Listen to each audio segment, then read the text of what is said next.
Bonjour à vous, j'espère que vous allez bien, bienvenue sur une nouveau Planespheric ultimement consacré au Vintage Collection. Des gros arrivages, on a eu des arrivages je pense à 2-3 jours d'intervalle, donc là je fais un petit bundle avec tout ce qui est sorti, c'est des dingueries, moi j'en suis super content. Tout d'abord, alors en version Vintage++, la version du coup de Momo Nadon, Hammerhead, un Nidorien quoi, parce qu'il faut savoir qu'ils ont appelé ça Hammerhead parce qu'il y a une tête de marteau, mais après on appelle ça un Nidorien, comme ça vous savez. Belle du coup vintage qui reprend du coup à des personnages emblématiques de la cantina. Alors pour des raisons obscures ils ont fait un gros packaging, alors que ok il est un peu gros, c'est vrai que la version vintage était beaucoup plus fit, beaucoup plus fine. Mais ici voilà ils ont fait une grosse boîte. Ce qui est ennuyant du coup c'est qu'une fois que vous l'avez à côté des autres, et ben là format XL. Donc si imaginez vous avez tout ligne bien, vous voyez ce que je veux dire, un beau mur avec tout des vintage. Celle-là elle va avec un peu Boba Fett, Cobb Vanth, etc. Tous les XL vintage qu'on peut avoir, mais sinon il est super beau, boîte originale avec vraiment le vieux Luke et Léa qui sont ensemble, c'est vraiment une très belle pièce et qui est un peu plus chère, je pense qu'elle est à genre 29,90 maximum, un peu plus cher parce qu'il y a plus de contenu et plus grosse boîte forcément. Ensuite en vintage collection on a reçu des belles pépites, ici on a le shopper en Imperial Disguise, donc du coup en version impériale, super beau, on reprend du coup un des épisodes où shopper s'infiltre dans les bases impériales pour le vaisseau Ghost, super beau. Alors c'est un même et unique shopper qu'ils ont refait, mais vraiment avec une touche animated. Même là sur la carte vous avez des Stormtroopers version rebelle, donc ça c'est cool. Numéro 350, donc ça c'est chouette. Ensuite on revient du coup sur la série Obi-Wan Kenobi. Vous avez du coup le clone de la 501ème qui est ici présent. Super beau même si c'est déjà vu, on a déjà eu, c'est le troisième clone 501ème qui sort. Un pour la série Ahsoka, un pour l'épisode 3 et un ici pour Obi-Wan. C'est cool, voilà, c'est bien pour ceux qui sont fans de clones, qui vont acheter 2 ou 3 et l'aller avec Rex, etc. Ça peut être bien, mais je trouve que c'est du déjà vu et du revu. Il y a d'autres personnages à faire, il y a d'autres trucs à sortir, mais en même temps, si de temps en temps il n'y a pas un Vador, un Luke, un Kylo Ren ou un clone qui sort, les gens vont dire ouais mais chaque fois c'est nouveau, j'aurais bien avoir un clone, j'en ai pas. Donc voilà, on va dire que c'est une bonne opportunité de l'avoir, et ça reste une variante pour les fans, c'est cool. Ensuite dans la menace fantôme, ouais, vaut mieux dire tard que jamais, au Racing, alors faut s'en rendre compte que c'est une réédition. Pourquoi moi je l'ai acheté il y a... Est-ce que c'est mis dessus? Je pense pas. De maths en tête c'est 2013-2014. Ou 2015 maximum. VC 73.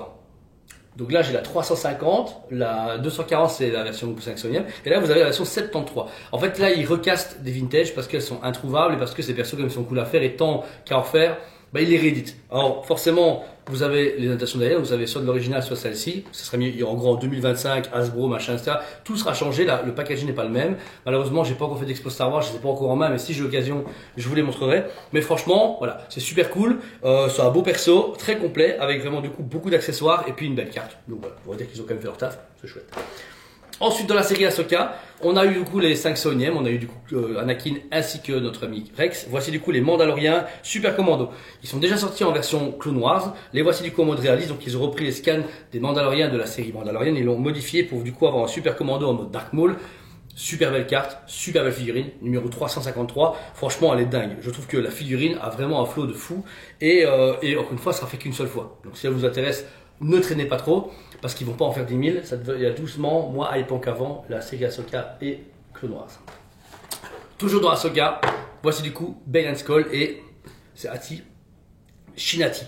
Deux duos inséparables, malheureusement l'acteur est décédé, on sait très bien, mais ici vous avez la 355 et 356 qui sont traduits par les fans, ça fait 2 fois qu'on les a en Black Series et jamais en Vintage. Les voici du coup arrivés, en version phase, alors... J'appelle phase 1, mais en même temps c'est phase 0, parce que là c'est vraiment sur la dernière planète où ils vont après disparaître, etc. Alors qu'au tout début ils ont des capes, ils ont un autre côté baroudeur. Là on est vraiment en mode Sith Jedi, mais ils sont super beaux. Par contre, Baylan Skoll et Ati sont pratiquement plus dispo chez Hasbro. Donc si vous les voulez, traînez pas trop, j'en ai reçu, mais j'en ai vendu beaucoup. Même si les gens se manifestent plus en précommande, bah nous on les commande de façon normale, mais une fois qu'elles sont plus dispo, on sait plus en commander. Donc voilà, mais le duo est vraiment génial. Ils reprennent vraiment ce maître et apprenti qu'on avait eu à l'époque des Jedi, etc. Mais dans la série Ahsoka, franchement, un duo parfait que j'espère revoir au cinéma avec grande impatience.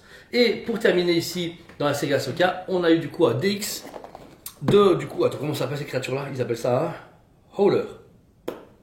Ouais, un chien quoi.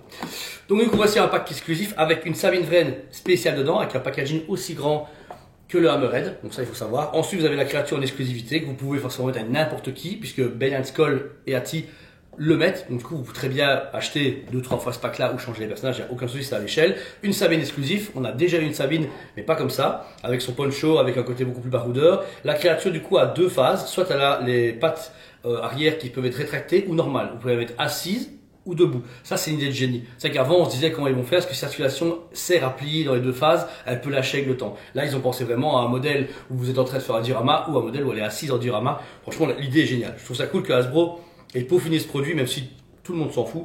Mais voilà. Par contre, voilà. Vintage de ça. On a eu ça il y a 2 ans.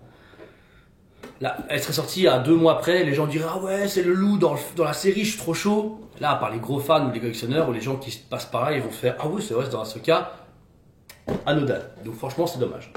Et pour terminer, le docteur Evazan, je voulais prendre un dernier parce que c'est quand même un perso moi, qui m'a beaucoup choqué quand j'étais gamin. Il faut savoir qu'il me faisait très peur parce qu'avec son visage déformé et en plus qui agresse tout ce qui est au cœur pour rien. C'est vrai que mon père m'expliquait en fait des fois les gens étaient juste méchants gratuitement. Et ouais, comme quoi avec Star Wars on apprend plein de trucs. Montababa, son duo qui se fait couper le bras, est déjà sorti auparavant, mais va être casté comme celle-ci, numéro 57, donc c'est une re-vintage, mais un perso quand même emblématique pour les vieux de la vieille. C'est peut-être pas un petit jeune de 15 ans qui va acheter ça, mais voilà, c'est cool de le refaire, mais j'aurais voulu qu'ils sortent les deux en même temps. Là, il y a un décalage, même si au final vous achetez le Hammerhead en même temps, vous refaites la Cantina, et la Cantina est chez Hasbro Plus pour l'instant en crowdfunding. Donc on est retour un petit peu dans les anniversaires de l'épisode 4, donc c'est chouette. Donc voilà, ben, merci à vous tous. Tous les produits du coup ici que je vous ai montrés sont dispo en magasin à côté limité sur le site touchplay.be. Tout est livrable directement chez vous ou vous venez les chercher, c'est avec grand plaisir. On a les plus grands rayons de la région en Star Wars, j'y tiens. Même si mes collègues me disent que ça sert à rien et que ça prend de la place.